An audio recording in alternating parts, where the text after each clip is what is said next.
Hey, hi. There is a bubbling issue that only vaguely has anything to do with infection control, and it was brought to my attention about 6 years ago. Um, and I actually, the way that it came to me, I had a problem with something at a hospital, and I went to a leader about it, and it was actually twisted back on me a little bit. And the way it was twisted back on me was like a bait, like fishing bait. Like I was baited into this in the wrong way. And so I'm bringing up something that's kind of controversial, and it has been a fiery topic for some time. So the situation I was in, I noticed I was doing environmental rounds. So as an infection preventionist, I walk around the hospital to look at opportunities where an infection could spread, or someone could contaminate themselves, or contaminate the patient.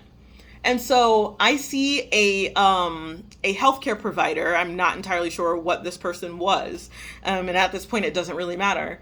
But dress code is huge, and so um, it's for employee health for sure.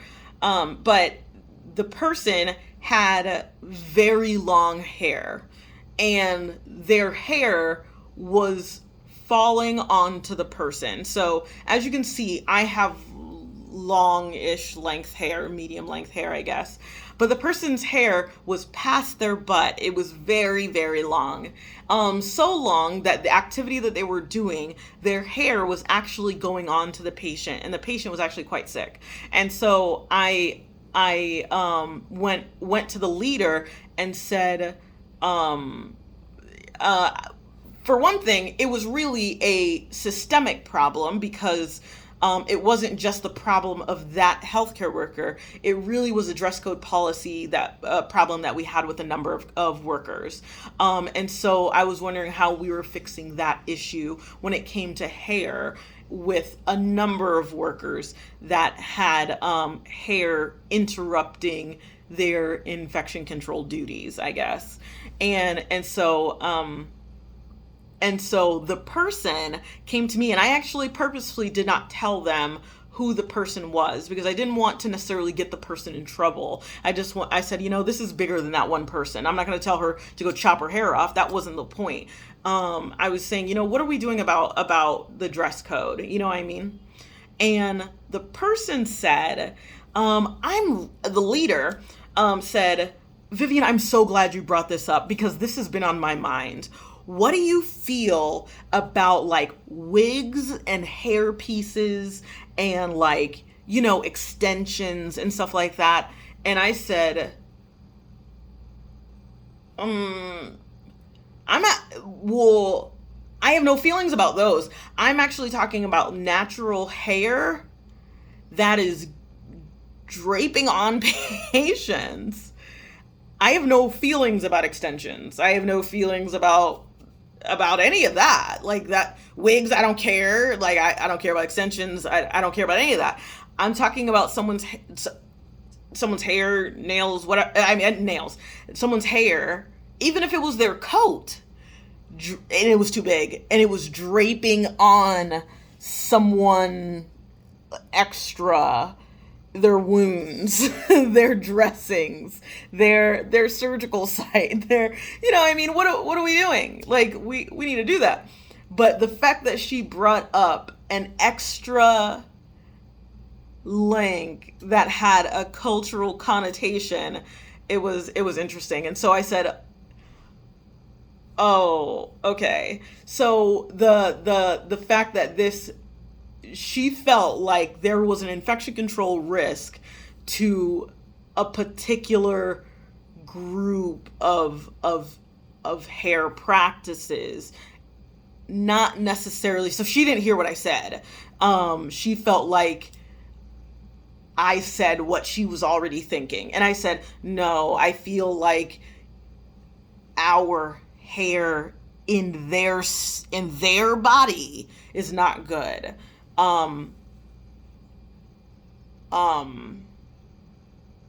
It has nothing to do with it being a wig or anything like that. That has nothing to do with it. That has absolutely nothing to do with it.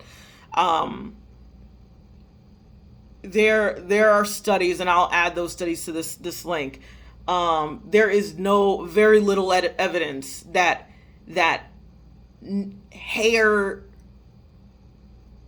necessarily has any risk for infection on your head, up on your head. There is no evidence for that. There are areas in the hospital, food services, pharmacy, the operating room, procedural areas where hair has to be covered. All hair, beard, hair on your head, all hair. The person I was talking about had fair skin, blonde hair, long hair, and it doesn't matter how often she washes it. I don't know or care. It doesn't matter if you cover your hair. It doesn't matter if you wear something on your head. Whatever is on you, in you, of you, it should not be on the patient, dragging over and through them, contaminating them. I don't know how to make that any more clear. The discrimination piece that has been coming up, that has been an issue, is that first of all, these dress code policies, it's been happening in schools, it's been happening in a number of like the military, it's been happening in a number of arenas, not just nursing, is that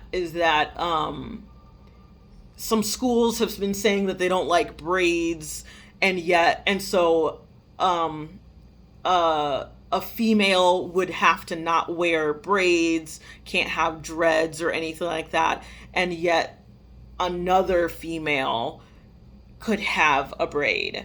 And so it's like, why are you allowing those people to not have braids and these other people to have braids?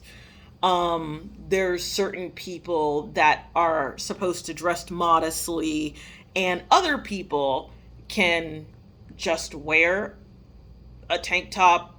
I mean, females have to wear certain things, and then men get to wear whatever they want. You know what I mean? And so like these things are kind of outdated. And if you want to keep by the rules, because I'm a rather strict person, don't feather it with saying that it's an infection control thing, because there's no evidence of that. So don't pull me into it. I was seeing something, and I don't want her to go home with something on the tips of her long hair, and then somebody else with their wig pinned up, and you're telling me that's an issue. You know what I mean? Like that's not a problem at all. When you absolutely have people who are issues, they shouldn't be mopping the floor with their long hair, like mopping their patients with their long hair. In my nursing school, you were not allowed to do that. And then you come out of nursing school and the hospitals do whatever they want, and then they pick and choose who they want to follow those rules, because we're short-staffed, and then you start discriminating between people that you want to follow the rules and not. That is not okay at all. It is discrimination. It is not good. And telling somebody it's infection control risk is not true. Yeah. So yeah, that was my topic. That was my thing today. Let me know what you thought. Vivian, infection control, infection preventionist. My topic today had nothing to do with infection control. That's it. Bye.